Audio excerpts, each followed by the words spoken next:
All right there, everyone. There's a mass political paradigm shift going on in Denmark as even the left-wing Social Democrats have embraced a pro-border security, anti-immigration policy. That's what we'll be talking about on today's video. And if you stick with me to the end, I've got something that's just going to make your day. It's delicious. I want to give a huge shout out to one of our subscribers, David Eggers from Copenhagen, who brought this to my attention. Very, very much appreciated, David. Thank you very much for this. Many of you may not know, but Denmark has recently become perhaps the single most dedicated nation to border security in Western Europe, bar none.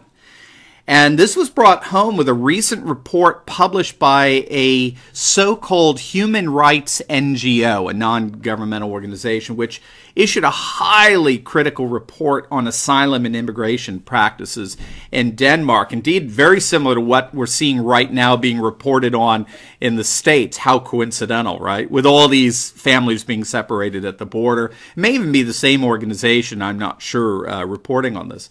This NGO accuses Denmark of prison-like asylum centers and possible detainment of children in unsuitable facilities. The report was released a couple of weeks back by an organization called the Global Detention Project.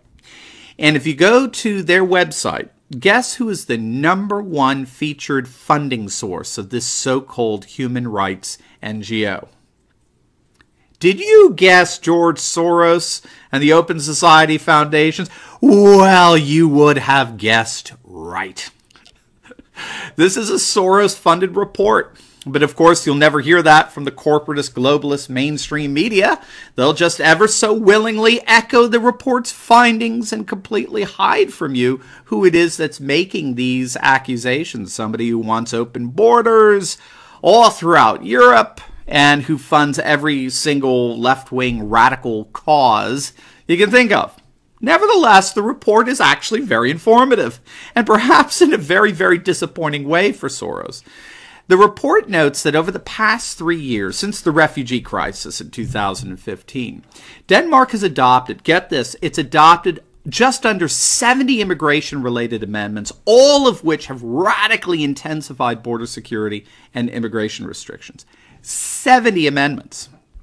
They've cut back dramatically on their asylum recognition rate, and they've called for detaining as many failed refugees as possible. And as a result, Denmark's rate of acceptance of asylum applications has plunged from 85% in 2015 to barely over 30% in 2017. It's getting even more restrictive as we speak.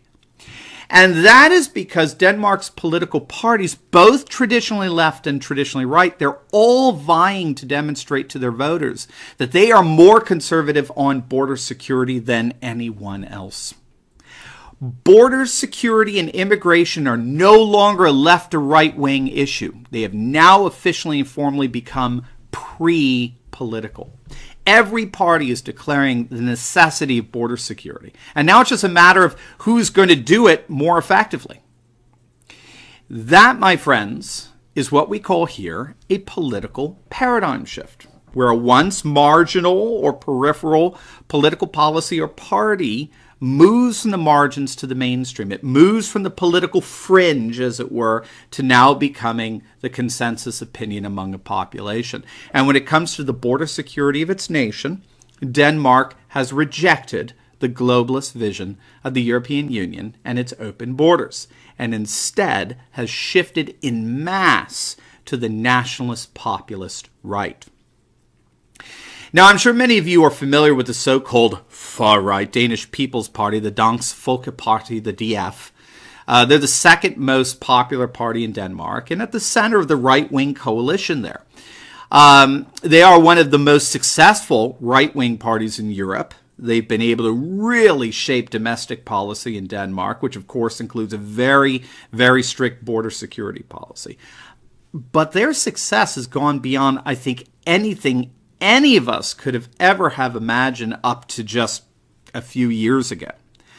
Reports are coming out now that even the traditionally left-wing parties are turning towards the right when it comes to immigration. Here's a relatively recent headline from Bloomberg. Danish leftists turn on migrants in bid to regain power. And what they're talking about is the Social Democrats in Denmark have already declared that they will not form a coalition with any other leftist party in Denmark. The Social Democrats are traditionally the center-left party. They're currently the largest single party in the Danish parliament, but the right-wing coalition holds the overall majority. And for the past 25 years, they've caucused with other left-wing parties in Denmark. Naturally, of course, that's the right and left paradigm, but no longer. And guess what the key issue of contention is with their fellow leftists? Did you say immigration? Ding, ding, ding, you're a winner. You see, the whole issue of traditional left and traditional right is blurring. In many ways, it's collapsing.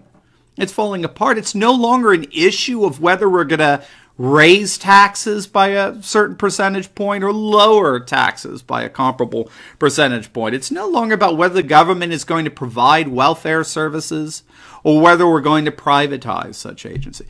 The traditional policies of left and right are frankly over. And what's replacing them is now a paradigmatic debate over whether we're going to embrace globalism or nationalism. Are we going to have open borders, or are we going to secure our borders? Are we going to be a multicultural society, or are we going to embrace our cultural, traditional, and religious uniqueness and identity? This is the new politics. This is the new political paradigm. And guess who's winning? Guess which side is coming out on top almost everywhere we look around the globe. Did you guess the nationalist, populist, and traditionalist side? Well, ding, ding, ding, you win again. Isn't this great? We're winning, winning, winning, winning, right? As someone in the States likes to say.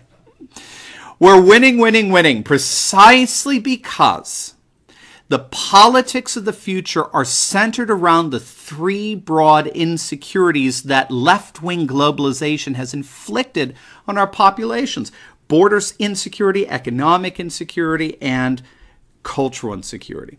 It's these three insecurities that globalization inflicts on populations all over the world that are redefining politics in a thoroughly nationalist, populist, and traditionalist direction. And Denmark and the other Nordic nations are no exception. Indeed, if anything, Denmark in many respects is leading the way. Now, for a little something juicy that I promise you, you're going to love this. Just so ironic. What's so fascinating here, what's so significant about this mass paradigm shift is that this is not a shift that's happening in an otherwise already conservative part of Europe, like Central Europe, Eastern Europe. This mass paradigm shift to the right, in terms of nationalist, populist-inspired border security, is happening in a nation. You ready for this?